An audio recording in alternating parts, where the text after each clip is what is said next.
So we'll start with the prayers, okay? Om Vakratunda Mahakaya Surya Koti Samaprabha Mahakaya Nirvignam Surya Koti Kuru Samaprabha Nirvignam Nirvignam Kuru Me Deva Nideva Sarvakaryeshu Sarvada Deva Om Shri Sarvakare Mahagणपतये Namaha Om Shri Gurubhyo Namaha Harihi Om Sadashiva Samarambham Shankaracharya Madhyamam Asmadacharya Paryantam Vande Guru Paramparam Asmadgurubhyo Namaha Shruti Smriti Purananam Alayam Karunalayam Namami Bhagavatpadam Shankaram Lokashankaram Shankaram Shankaracharyam Keshavam Badarayanam Sutra Bhashya Kritau Vande Bhagavantau Punah Punah Ishwar Gururatmeti Murti Bheda Vibhagine Yo Yapta Dehaya Dakshinamurtaye Namaha Shri Medha Dakshinamurti Swamine Namaha Om Sahana Vavatu Sahano Bhunaktu Sahaviryam Karavavahai Tejasvinavadhitamastu ma vidvishavahai Om Shanti Shanti Shanti Harihi Om Shri Gurubhyo Namaha Harihi Om.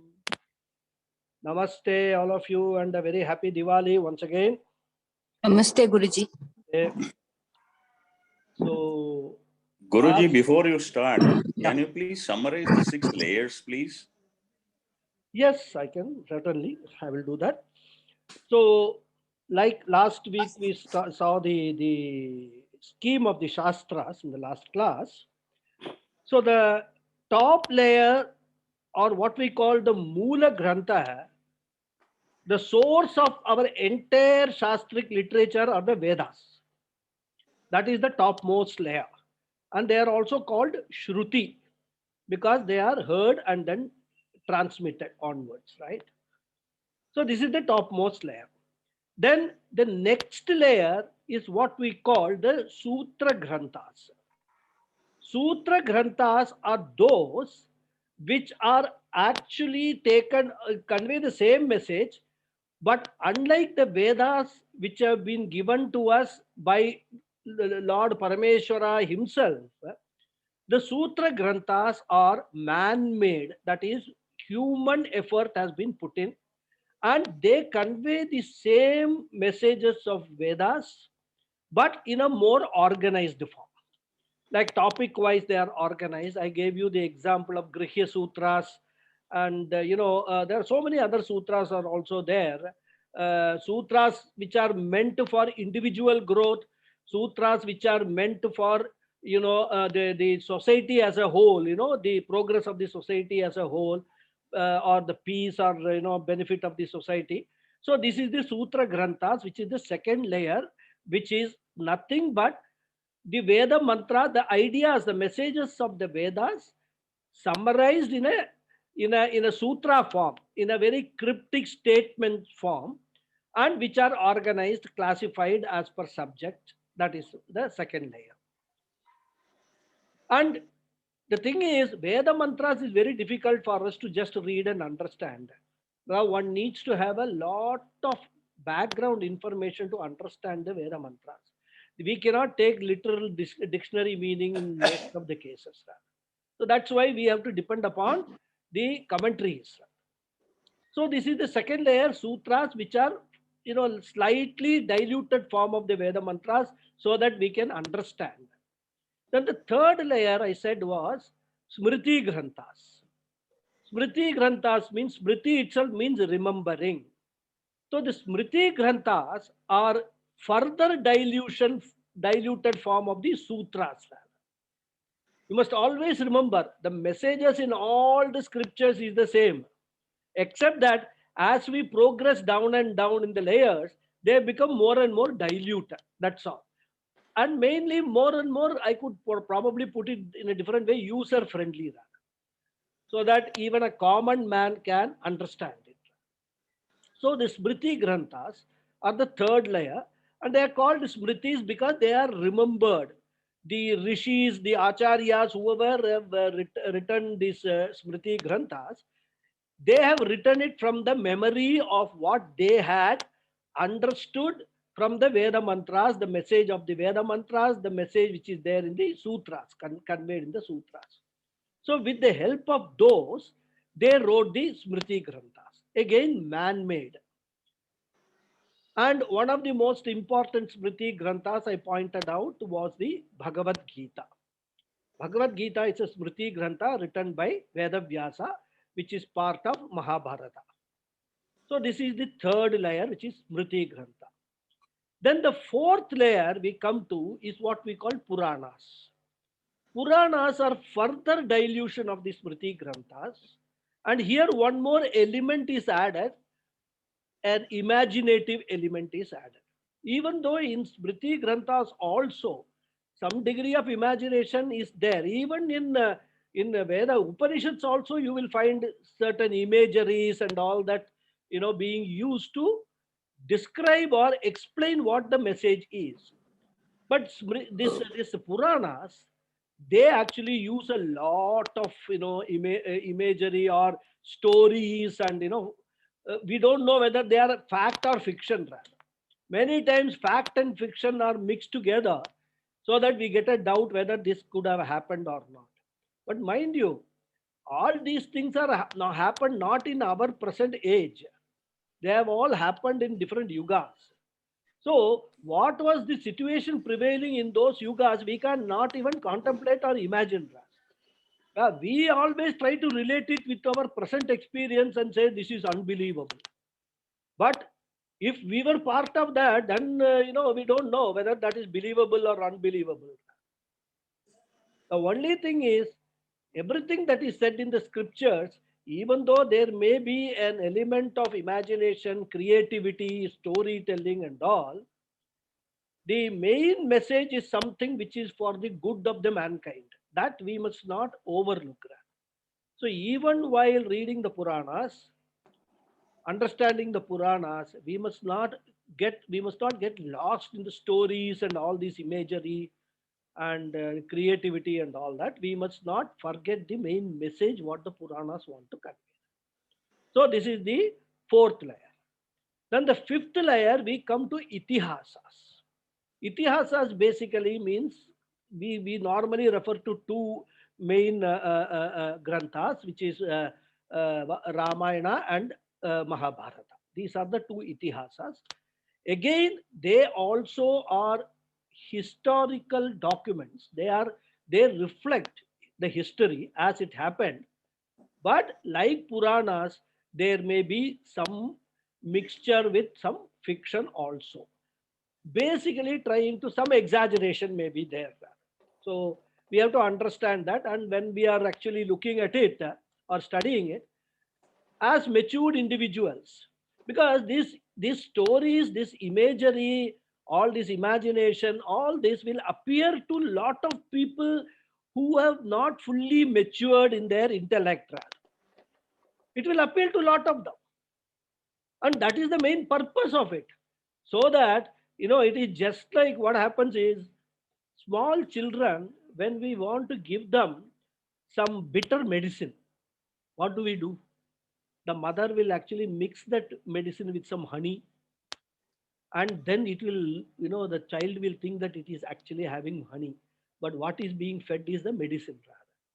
So the honey, like honey is there in the medicine which is sweet, and then you can actually swallow it. Similarly, this Puranas, Itihasas and all that apply some lot of honey to the little bit bitter medicine of the Vedic mantras, because the Vedas injunctions are really very, very, sometimes very tough. When we see the Varnashrama Vyavastha, we will see the difficulties in actually following all the Vedic way of lifestyle. It's tough, no doubt about it. That discipline, but it is required. If discipline is required in the army, which is a very tough discipline to safeguard the country's borders, we also require to follow a very, very disciplined life in order to safeguard our own spiritual borders. Otherwise, there will be attack from all the asuras and rakshasas on our spirituality. right? So these itihasas, they combine a lot of history, lot of facts, but with some, I would say, fiction also, and presented so that people who can relate to that at their level of intellect can study them and understand the Vedic mantras. And as I gave an example, many of these stories and all, they are all expounding or elaborating on the some of the values which are enshrined, human values which we should follow, which are enshrined in the Veda mantras. So this is the itihasa, fifth layer. Last layer I mentioned was Bhashyam literature. Because Bhashyam literature is a very, very important literature for especially those people who are in spiritual path. Because if you are interested in learning about our scriptures, if you are interested in learning about what is said in the Upanishads, like what we are now, trying to understand through this Tattva Bodha, we cannot, as I told you, study the Upanishads directly and understand everything that is written. Even though we may be very good in Sanskrit, we may have a very good knowledge of Sanskrit, but still there there are lot of expressions which are involved, for which we need to understand the context, the background, and then only we will understand what is being conveyed. So that is why these bhashyams, which are all written by Adi Shankara and other great acharyas, they have studied from their guru.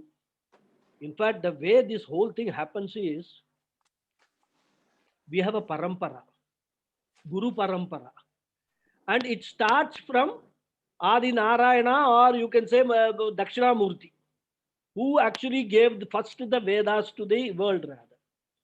And this guru parampara starts from that, and his shishya becomes a guru, his shishya becomes a guru, his shishya becomes a guru. Like that, the whole lineage of gurus comes through.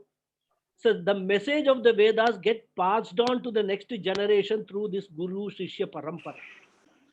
So the message is not lost at all. And that is why every Guru, whatever he tells his students, is no different from what Adi Paramatma has told his Sishyas. The same message.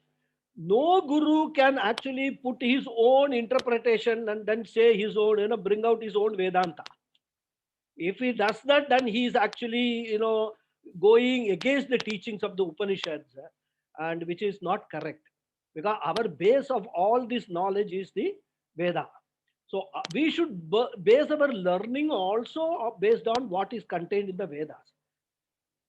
And that interpretation of the Vedas, one cannot pick up one sentence from here, one sentence from there, or one mantra here, one mantra there, and say this is what the Vedanta says, or this is what the Upanishad says. This mistake many people do when they study Bhagavad Gita. Because in Bhagavad Gita, different messages are given, it's all strewn across. Some people pick up some, messages, some slokas, and then they give their own meaning to it.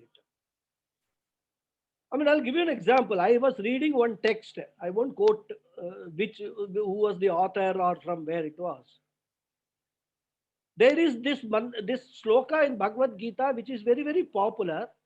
Sarva dharman parityajya mamekam sharanam vraja. It comes in the 18th chapter. There, Lord Krishna is saying that I have told you everything that I wanted to tell you. But still, if you are not fully convinced, Arjuna, you surrender to me. Give up all your karmas, everything, surrender to me. And I will make sure that you will not suffer any sorrow. This is the message of the Bhagavad Gita. Very shortly, I am explaining that mantra is a very profound mantra and one needs to understand it in a very detailed manner. But since I'm quoting it as an example, I'm just giving you a very short version. Now, in that text which I saw, the interpretation of this mantra is Krishna is telling Arjuna, give up all religions and come and surrender to me. Now tell me something. Dharman has got, the word dharma has got so many meanings, including a meaning of religion. Right? Hindu dharma. Like that we say Hindu religion. Now the author, whoever has written, he has interpreted the word dharma as religion and said, give up all your religions and come and surrender to me. Now tell me, when Bhagavad Gita was written, how many religions were there in the world? The author, when he's writing, should he not think? Bhagavad Gita was written 5,000 years ago. There was no Islam, no Christianity, nothing was there. Only Sanatana Dharma was there all over the world. Even if some other religions were there, they were not known also, in fact. So how can you interpret the word dharma as religion in that context? This is the problem. So they have not studied the full Bhagavad Gita and they just come up with some interpretation. Maybe he must be some English author. He looked at some dictionary, dharma and religion. Then he put, okay, give up all your religions, without applying the mind whether using the interpretation of dharma as religion, whether it is relevant or not. So what I want to point out is, this is the problem when we actually don't understand what exactly the message is being conveyed. And this we will understand by going through the bhashyam. Bhashyams are written by acharyas, very accomplished acharyas like Adi Shankara, Ramanujacharya, all those big acharyas are there, very accomplished people. They have written these bhashyams and they have written it.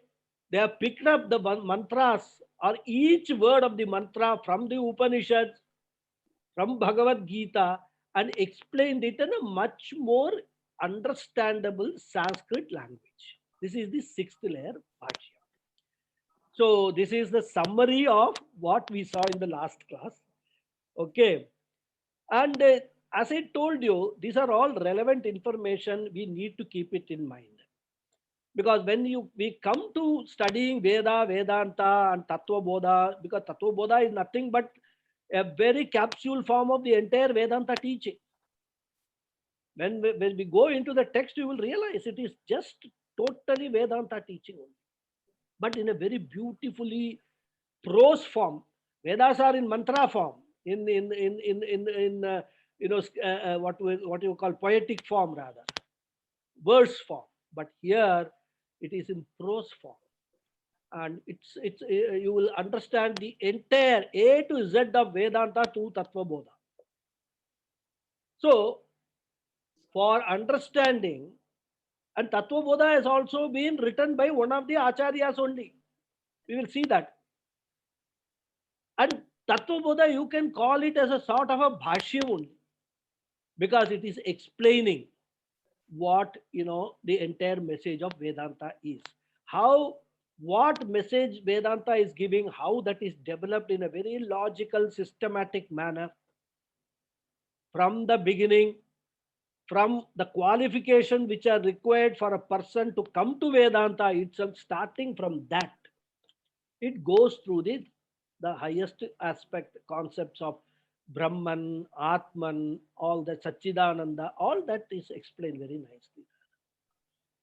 So this is a very brief summary. I hope whoever requested for that has noted down this summary. Okay. So now, as I said, 3 topics we will see. We have already seen the first topic, which was Purusharthas. Then last week we saw the Shastra scheme, and I have summarized it now. Now, a very important topic for all of us to understand is the Varnashrama Dharma topic, or Varnashrama Vyavastha. This is important because today we cannot relate to this system at all.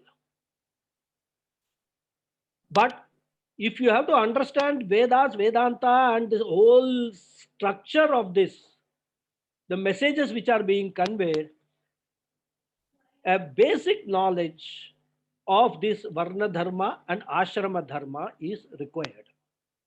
Because This Varna Dharma has become like a caste system, and it has got totally corrupted rather today. And no, many people don't know what was the original scheme, what was the purpose of the original scheme. And these politicians have made, they are making hay with all these things, and that is their job. I mean, that's what. But we as students of Vedas, students of Vedanta, we must have a basic understanding of what was the system which was originally envisaged in the Vedas. So we will see the system. This may take 1 or 2 classes because they are little bit involved, and we have to understand all the aspects of this Varna system and the ashrama system, because lot of people have got a lot of questions about these systems. Lot of misconceptions are there. This all fight between Brahmanas and Shudras and Dalits, and this all because of total misunderstanding of this Varnashrama system rather. So we will see that. Okay. And as last class I ended with a question. What is the purpose of knowing all these things? This Shastra, the six layers. See, very simply put, the purpose is our culture, our Can I tradition. ask? Sorry. Can I ask one question? Yeah, what is that? See, you said that this regarding the bifurcation based on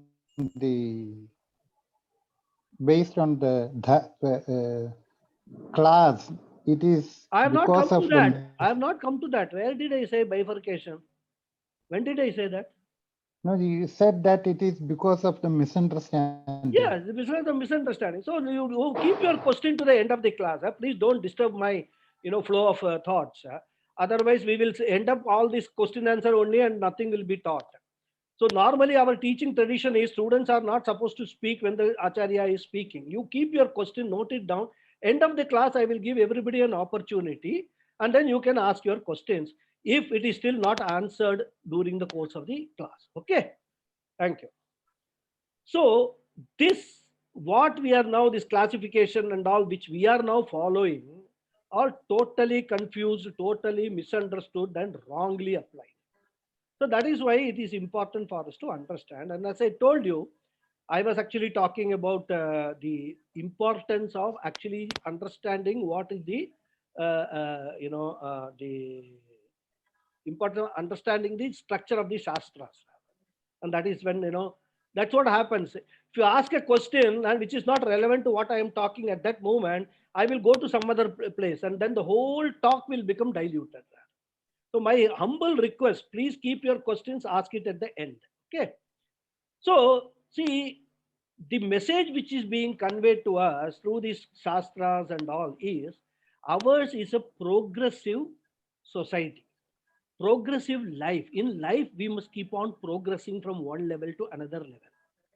That is what is the message. So as a child, you may be learning or studying the itihasas, Ramayana, stories from Mahabharata.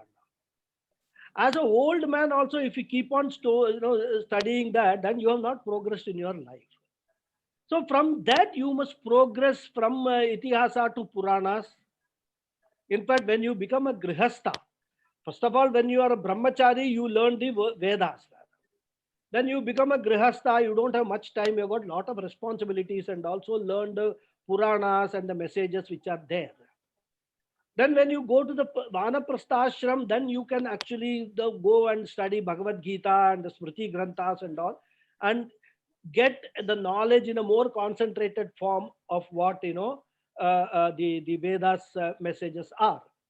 And then finally, if you get an opportunity in your life, if you are blessed by Ishvara, you have a Ishvara Anugraha, you will come to Vedanta and study the Upanishads also. So this progress is what this indicates, and we must bear it in mind that the whole structure indicates the ladder type of approach. Go up and up and up. And in fact, this aspect or this value of progressing in life, we can see it in so many people in so many practical ways. If you actually see a bus driver, A bus driver in the morning, when he takes a bus out of the depot, you know, the bus will be parked with facing the wall, right? The depot's wall. So the only way he can actually take the bus out is by reversing it. But he will not reverse it straight away. He will first put it on the first gear, go forward a little bit, and then reverse gear he will put and come back. This you would have observed even in many other professions also. So two aspects, they actually govern our entire life, our lifestyle. One is a reverential attitude towards everything in our life. Another is a progressive attitude. From what I am today, tomorrow I should be a better person.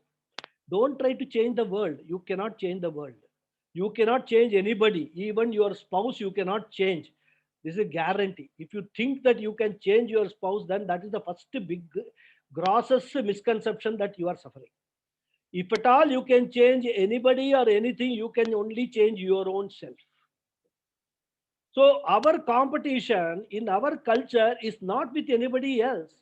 Our competition with our own self. Am I a better person today than what I was yesterday? This is the progress that we must understand, and that is what is in all these layers of this shastra give us this indication, give us this message that we must always keep on progressing in life. And that's why I say that when you are actually attending the Puranas like the Bhagavatam and all that, very good. But I have seen people, they take pride in saying, I have attended 25 Bhagavata Saptahams.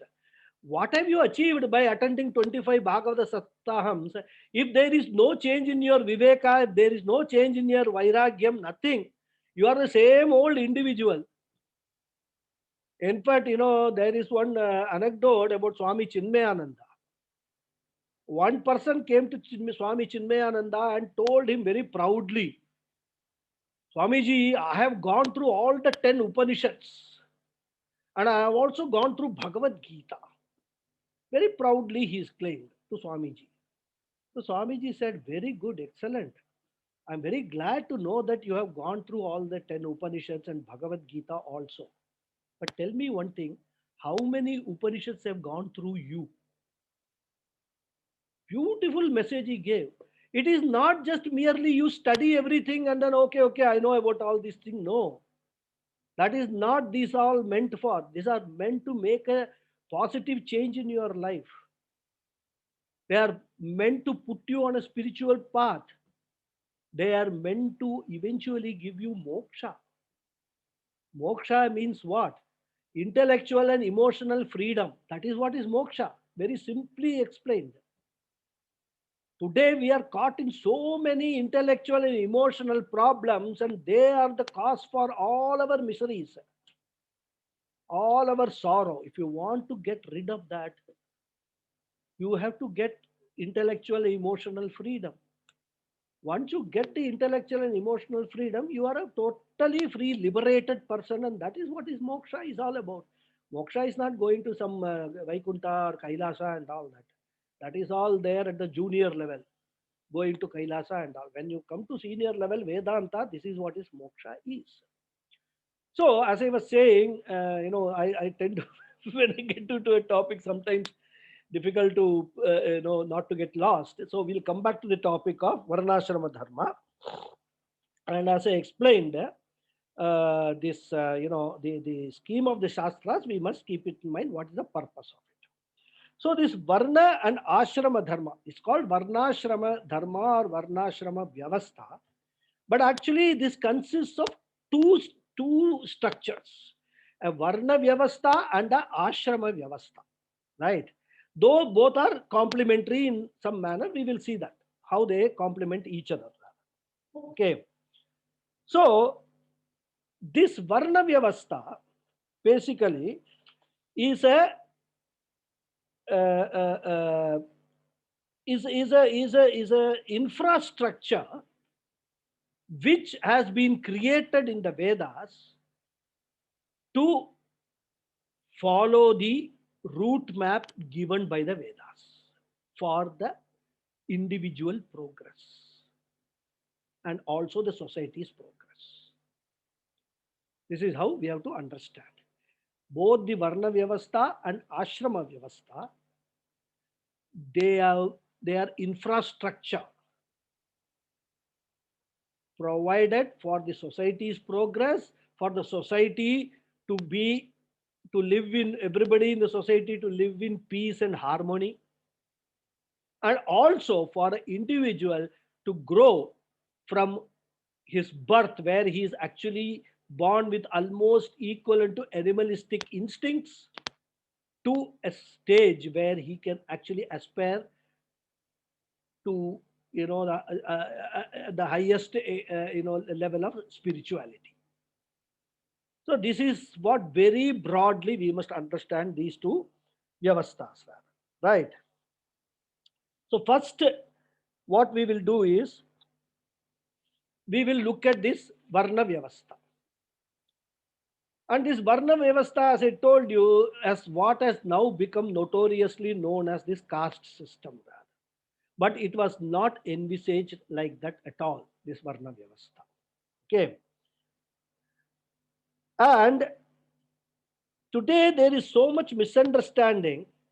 That is why we need to understand what exactly is the original system which was prescribed.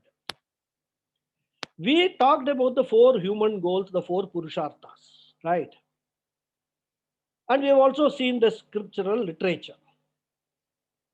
And scriptures, of course, one thing we must understand, are ready to help only those who come to the scriptures for help. You should know there are some such things like scriptures available. And then you must be willing to take the help of the scriptures to progress. Otherwise, scriptures say, okay, fine. It's just like, the facilitation counter or the may I help you counter in railways and the airport and all that, Unless you go and ask what you want, they will not tell you, they will not call you and say this train is late, that flight is delayed and all. No, you have to go and ask. Similarly, scriptures also, you have to approach the scriptures and then they will give you the guidance. So, what the scriptures do in these 2 vyavasthas, or in these 2 varna and ashrama dharmas, is they are providing a beautiful infrastructure. Because now today we understand how important the infrastructure is for progress of any society, isn't it? That's why the government is now spending thousands of crores of money in building the infrastructure. Unless this infrastructure is first created, the country cannot progress. It cannot become a developed country. So infrastructure, which they understood, the people, the Vedas understood that this infrastructure is important. So they provided this infrastructure for people to follow all the guidance which is given in the Vedas for the betterment of their own self and also betterment of the society as a whole, right? And while doing so, they have also kept in mind the fact that material success is as important as spiritual success. It is not that spirituality means that you give up everything, material thing, and then you become a sadhu, sannyasi, and all that. That you may become at some stage. But before that, whatever your duties are towards your family, towards your society, towards your friends, relatives, everything, Veda says that you have to follow those things. In fact, when I talk about the Grihastha Ashrama, I will tell you how Grihastha Ashrama is the fulcrum of this entire society. That will come when I talk about the ashrama. So, Veda says that materialistic is not to be abhorred or done away with, but you must understand that materialistic progress will not give you moksha. What will give you moksha, what will give you eternal happiness, what will ensure that you are always in a state of joy, is the spiritual pursuit. So Shastra says up to one level you follow the material pursuits, and then after that come to spirituality. Now there is no age limit for it. You can do it at any age. Some people may, at brahmachari level itself, they may become a sannyasi, like so many people we know, Adi Shankara, Swami Paramarthananda, all Swami Dayananda Saraswati. These are the people, Swami Chinmayananda. So they never got into the Grihastha which Shastra permits. It is not that they have actually violated any Shastric injunction, but that's an exception than more than the rule, rather. That we must understand. Okay. So, materialistic progress should be complemented with spiritual progress also. That is what the Shastra says. Unfortunately, what has happened today is that everybody is focused only on the materialistic progress, and that has become end all for a lot of people. And this is because blindly, aping the West. In West, there is only materialism. There is no spirituality. And the spirituality is a unique thing which is only our Indian culture has got. And it has been there for thousands of years. But in the last about 1,000 years, this is what is the tragedy of our society. We have all become so materialistic that people today, I have seen, don't have even time to light a lamp in their house in the morning and evening. They have no concept. If I light a lamp, what will happen? Will I get 1,000 rupees or not? Yeah, but these are kind of questions people ask. So their focus is only on materialism. And we must understand that materialism will give you all, joys in life as long as you are young, healthy. The moment you get into little old age and get into all sorts of sicknesses, which old age brings, any amount of money that you have got is not going to help you at all. I have seen people like that. So they have got huge amount of money, but their sickness is such that it can't be cured. With any amount of money, doctors say you have to manage with this now. Nothing can be, it will only become worse, they say. This problem you have got, it will become more worse, so you have to make up your mind to manage it. So the materialistic success is relevant up to some stage, but beyond that, we must understand it is only spirituality which will deliver us, comfort, satisfaction, contentment, when all these things, become very important at a particular stage in our life. So this we must understand. So this infrastructure which the Vedas give is in the form of two infrastructures, Varna Vyavastha and Ashrama Vyavastha. Okay, two schemes are there.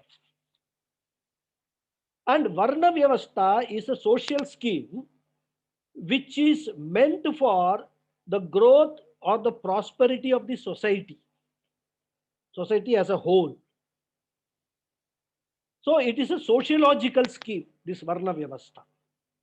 It's a macro scheme taking the peace and fairness in the society into account, rather. Whereas the Ashrama Vyavastha is meant for individual growth. Individual growth and individual success, keeping that in mind, the Ashrama Vyavastha infrastructure has been designed. So, because the society, if it has to progress, if it has to be peaceful, it has to ensure the peace and progress at the individual level also, because individuals is what constitute a society. So both these things the Vedas take into account, and they are put together as these two Vyavasthas, rather. So in the Varna Vyavastha, the entire society is classified into 4 groups. It's called Varna Vibhagaha, classification or division into 4 groups, right? And each group serves as an organ of the society. And that service which that group provides is exclusive to that group. Other groups cannot take over that. It is just like we have got organs in our body. The function of the eyes only eye can do. Ears cannot say, okay, from tomorrow I will become the eyes. It cannot do that. The function of the legs, the hands cannot do. If you try that, try to walk on your hands. How long you can do that? People can't even stand upside down with, with the strength of their hands. What to talk of walking rather. So, like our body has got different parts, but each part has got a unique function. Similarly, the society was divided into 4 groups, with each group having a unique function. This is the basic, classification of the Varna Vyavastha, right? So the society was seen as an organic whole, and these 4 divisions were the 4 organs of the society, rather. And we know that generally what are those 4 groups? Brahmana Varga, then Kshatriya Varga, Vaishya Varga, and Shudra Varga. These 4 are there. These names are still probably existing, but what they represented has completely gone for a toss, right? So let us understand the basis of this classification, on what basis this was done in the original scheme. When we look at the basis, we can understand that these divisions can be made upon on 3 bases. One is based on the birth of a person. If he is born in a Brahmana family, he becomes a Brahmana. If he is born in a Kshatriya family, he becomes a Kshatriya. This is one is the birth. The second is the quality of a person. By quality, I mean the character of a person. Guna based classification. We can do that. So irrespective of in whichever family that you are born, whether Brahmana, Kshatriya, Sudra and all that, if your character is such that if you have a Brahmanic qualities which are which Vedas say a Brahmin should have, then you can become a Brahmin. So this is the character based classification, second type of classification. And the third type of classification which we can talk about is the karma based classification based upon the occupation or the vocation that you do. That is another one, irrespective of whether you were born in which family. So these are the 3 bases: jati based, jati means birth, jati based classification, guna based classification, and karma based classification. These are the 3 ways the society can be classified, and this is what has been adopted in the Vedic structure, Vedic scheme of this infrastructure of this Varna system. So now we will come to the jati based and the end. First, let us look this guna based characterization or classification, rather. Guna based, the quality based. What does it mean and what does it convey, rather? It says that the guna brahmana, a person who has got the Brahmanic qualities, is a spiritual personality, right? A personality in which one gravitates towards spirituality, one who loves spiritual pursuits, who actually loves to withdraw from the society. He loves being, solitude, what they say, he loves being, alone.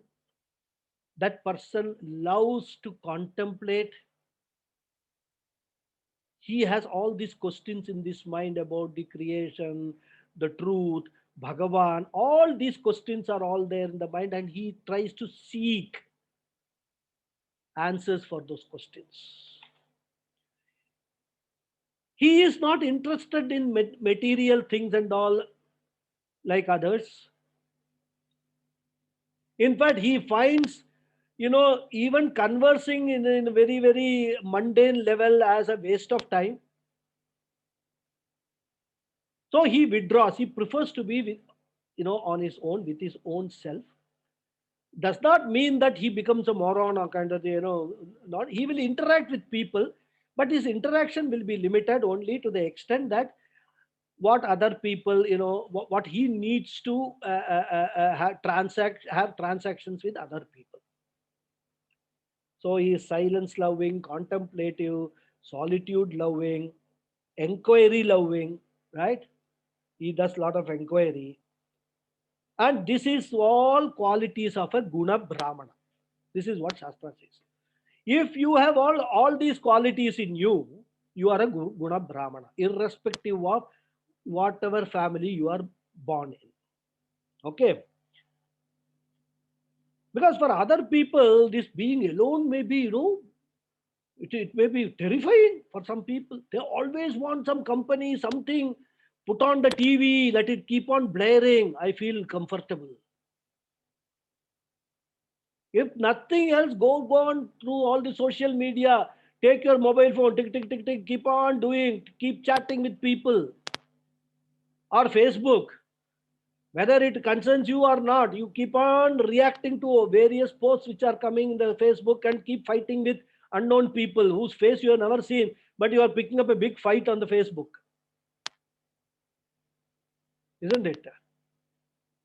That is the normal, normal behavior. But this personality, this Guna Brahmana, it doesn't indulge in all these things. So this is the Guna Brahmanatvam we can keep in mind. Second personality is a dynamic personality, very active personality. He just can't sit quiet for a moment. He has to be active. He reaches out to people. He helps people. In fact, all that he does is only to help others. He doesn't bother about himself, rather. Whether what I get out of this, he will not even think. He will just, his idea will be, I need to do this to help others. Such a personality. He doesn't love solitude or silence and all that. He is not a spiritual personality from that point of view. This characterizes a Guna Kshatriya. A Guna Kshatriya is one who actually is very energetic, very active, very dynamic, goes out and does a lot of things to help everybody in the society. Selfless service he does. This is a Guna Kshatriya, second type of personality, right? So his mind is always motivated towards what? First, selfless motivation. And another thing is how I can help others to come up in their life or do whatever they want to do, including providing them some security, some, some sort of a protection and all that this fellow will do. This Guna Kshatriya character, rather, right? So we can call it selflessly motivated personality. Then there is a third type. That's called a Guna Vaishya. This Guna Vaishya also is a similar personality as the Guna Kshatriya. Very dynamic, very active, doing lot of activities, cannot sit quiet for a minute, doesn't like solitude, silence and all that. Very much in the thick of the activities going on in the society. But one main difference is there as compared to Guna Kshatriya. This Guna Vaishya does everything with a selfish motive. He will amass lot of wealth, but only for his own self and his family. He will not part with that wealth to anybody. That is the Guna Vaishya. Whereas A Kshatriya may amass wealth and he will distribute that wealth also very, very happily to lot of people. Whereas this Guna Vaishya will do similarly activity like a Kshatriya, but he will do only for the benefit of his own self and his family. This is the third category, Guna Vaishya. And the fourth category is a Guna Shudra. This Guna Shudra is a personality which is a very passive personality, very lazy personality, lethargic, doesn't want to do anything unless they are driven to do something, prefers to keep on lying down, enjoy life. What will I get if I do this? Why should I do it? This kind of a thought process they have got, right? So they will eat, survive, die. This Guna Shudra personality. And all these personalities, actually speaking, in our own society, in our own life, we have come across such personalities. It is not something being imagined. There are people, in one family, you will find all four personalities, in fact. If you actually observe very carefully. One child will be a Guna Brahmana. One child will be a Guna Kshatriya. One child will be a Guna Vaishya. And one child will be a Guna Shudra. Will not do anything unless he is poked and forced to do something. This is a Guna Shudra category rather, right? Now, what happens is, we have talked about the personalities based on Guna. Now, the Shastra talks about three main gunas, or three gunas rather. Sattva guna, Rajo guna, and Tamo guna, Tamasa guna. These three gunas are talked about. Sattva guna directly is, we can relate it to Guna Brahmana, because Sattva guna means spirituality, contemplation, all those things are all representative of Sattva guna, which is what the Shastra says. Sattva guna means all these spiritual, enhanced spiritual personality. Rajo guna is a very active. Rajo guna gives, gives action oriented personality. Rajo guna. In fact, I must clarify that everybody has got all the three gunas.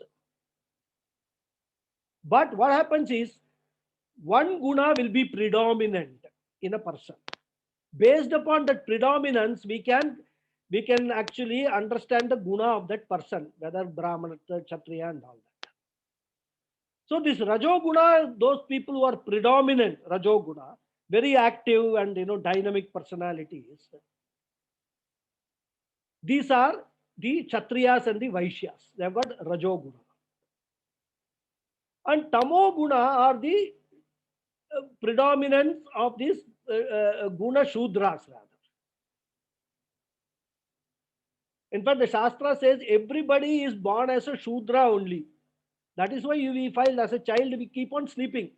Don't do anything at all. From a Tamo Guna predominance, when we are a small baby, a child, an infant, slowly Rajo Guna takes over.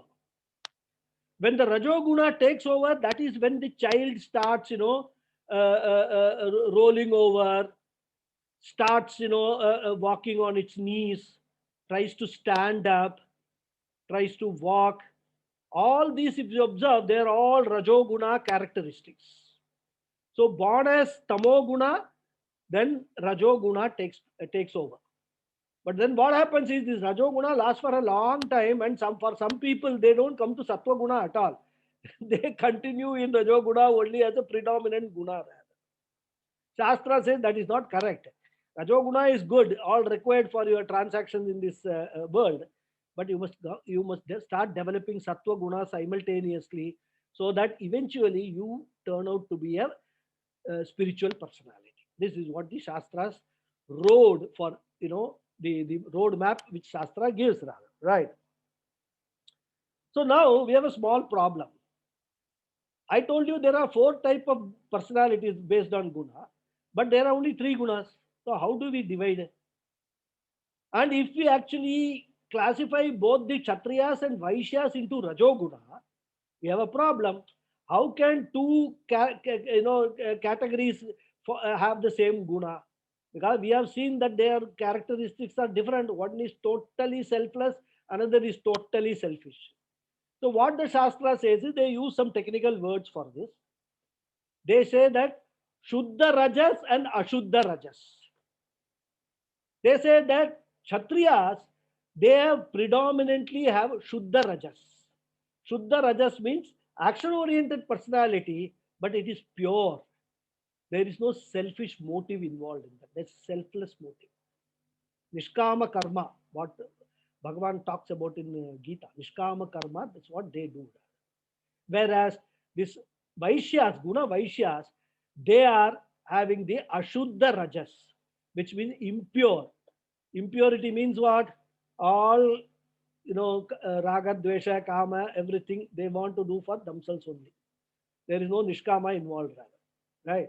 So this is how the Shastra divides them into Shuddha Rajas and Ashuddha Rajas. And Tamo Guna straight away can, predominance of Tamo Guna is there in the Shudras. So this is how the four classification, the Shastra divides these three gunas into four and compares, or what you can say is correlates these gunas with the characteristics of the personalities of the each of these four varnas. Right. So the fourth one is a Shudra Tamapradhana personality. Brahmana, Guna Brahmanas are Sattva Pradhana personality. Pradhana means predominant. It's not that they don't have other gunas. If they don't have Rajoguna at all, they will not be able to walk, eat and all that. For that, Rajoguna is required. Action oriented. If they don't have Tamoguna, they won't be able to sleep. All the gunas are required for everybody. But what is the predominance is what is being talked about here. So Guna Brahmana, totally Sattva Guna predominant personality. Guna Kshatriya, Shuddha Rajoguna personality, predominant. Shuddha Rajoguna predominant personality. Guna Vaishya, Ashuddha Rajoguna predominant personality. And Guna Shudra, Tamo Guna predominant personality. This is how these varnas are based on gunas, the Shastra divides. Now, the second one which we will take up is Karma Vibhaga, which I think we don't have time today. We will take it up in the next class. Karma Vibhaga. Okay, I'll say the prayers and then anybody has got questions can ask. Okay. Om Purnamada Purnamidam Purnat Purnamudachyate Purnasya Purnamadhaya Purnameva Vasishyate. Om Shanti Shanti, Shanti, Shanti. Harihi Om Shri Harihi Gurubhyo Om. Namaha. Harihi Om. Harihi Om. Thank you all. Thank you. Any questions? Yes, Guruji, I have a Yeah, question. somebody had a question, so please come now. We'll let us see the question. Yeah. Tell me. If nobody is coming in, No, can I you come can in? come. Yeah, you please. You are the No. first priority because you asked the question earlier. So you first come. Other No, people will join. no. According to the various gunas, things are fairly clear. My question is, like, for example, in Tamil Nadu, where they say the temple pujaris can be anybody. Is that right or isn't it right? See, we must understand again one step backward we should go. All these things which are happening in Tamil Nadu and all, we must understand one thing, they don't have any Vedic sanction. Agreed. Number one. They are all politically driven. And also driven by other religions who are trying to convert. And they want to make sure that the maximum number of Hindus are converted to their religion. So, absolutely. So this background we must keep it in mind. But from a Shastric point of view, to do any puja in a temple is not an ordinary affair like we do puja in the house. Agreed. Because the temple, there is a there is a consecration of the temple which is done after, following this Kumbhabhishekam and all that. Prana Pradishta. Yes, the Prana Pratishta is done. So, from our point of view, temples are the living abodes of Ishvara, Paramatma. Ishvara, correct. And this particular aspect has been accepted by Supreme Court also. This is not just Shastra saying that. In fact, they give God a separate personality, and they said that that's on one of the basis on which this Ayodhya case has been decided. Rather. So, the temple property belongs to Parameshwara, to the God, not to any individual. You may form a trust, but the trust doesn't hold the temple. It is only using that trust as a trustee of Parameshwara for the temple activity. Now, coming to the question of whether anybody can do anything, it is just like saying that, what is there? Anybody can perform an operation. Correct. Let anybody go into the operation theater.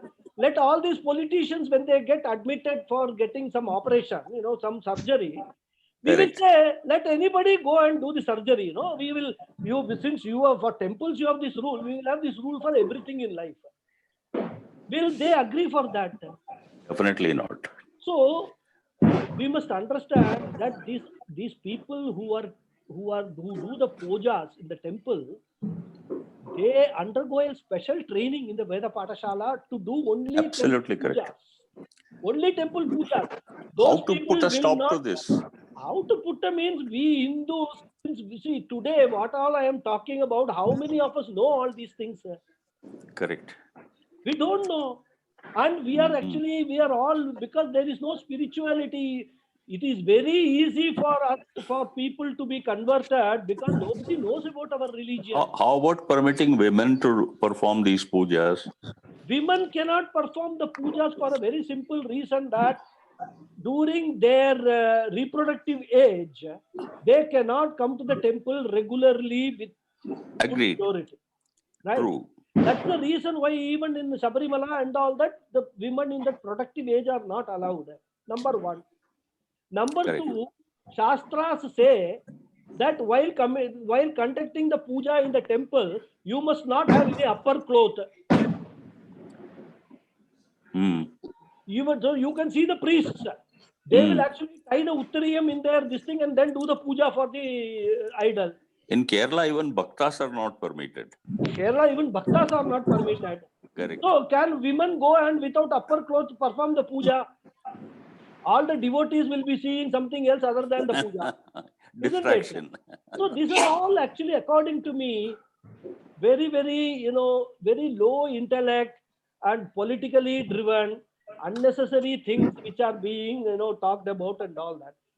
From a spiritual point of view, our gurus, our acharyas' advice always is, if you want to go into that route, that's a different thing. But if you want to go towards moksha, keep everything to yourself.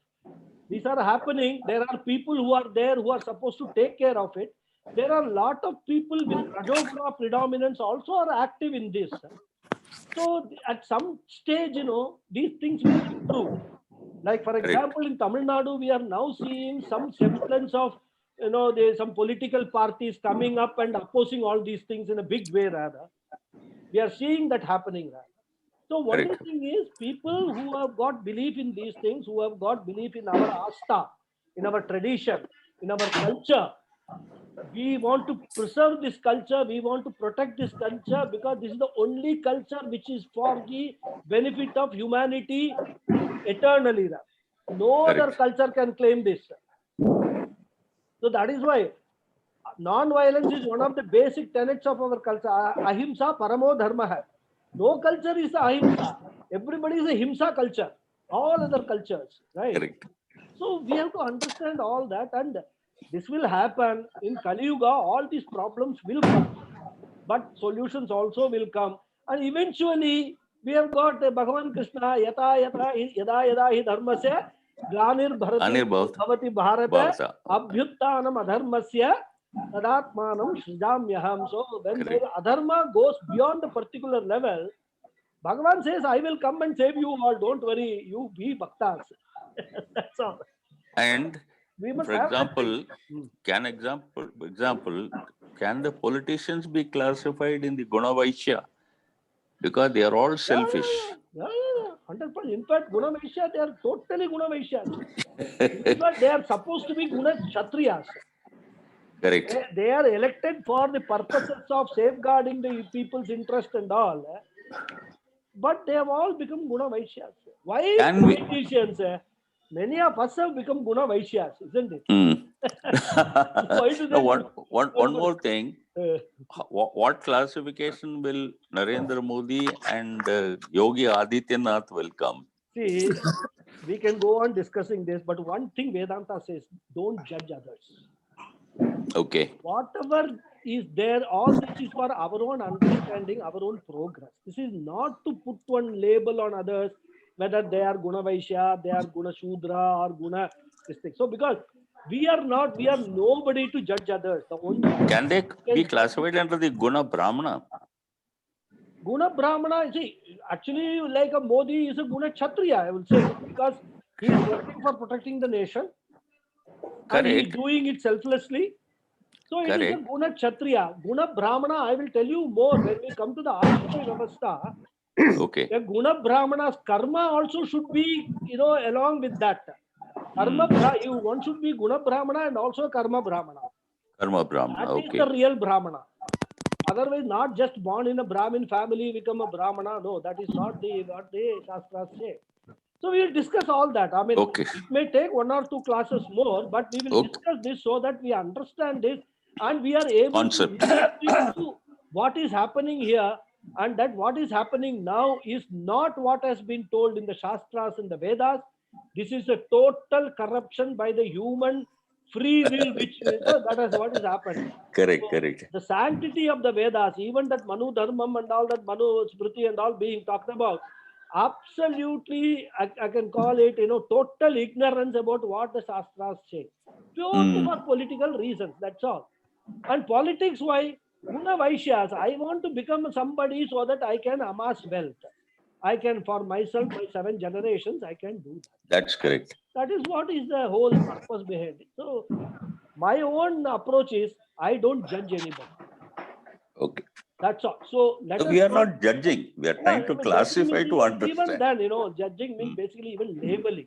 We tend to do that. I mean, that's a human tendency. I had a boss when I was working in Canara Bank. He had a very funny way of describing people. He said that fellow has got a mustache, so he's not a good guy. Tamil all Kshatriyas have Misha. No, even we have also all Delhiites have Misha. But what I'm saying is that we can go on classifying people with any kind of this thing, but that is not a Shastra classification. Shastra says this, that we have to understand. Okay. Correct. Any Thank other you. question? Thank you. Any other Thank question? you. Some good night, sir. Thank you. Good night. Thank you. Anybody else? Any other question? Namaskara. Raghuji. Thank you. Thank you. Thank you. No questions means we can end the session. Can I?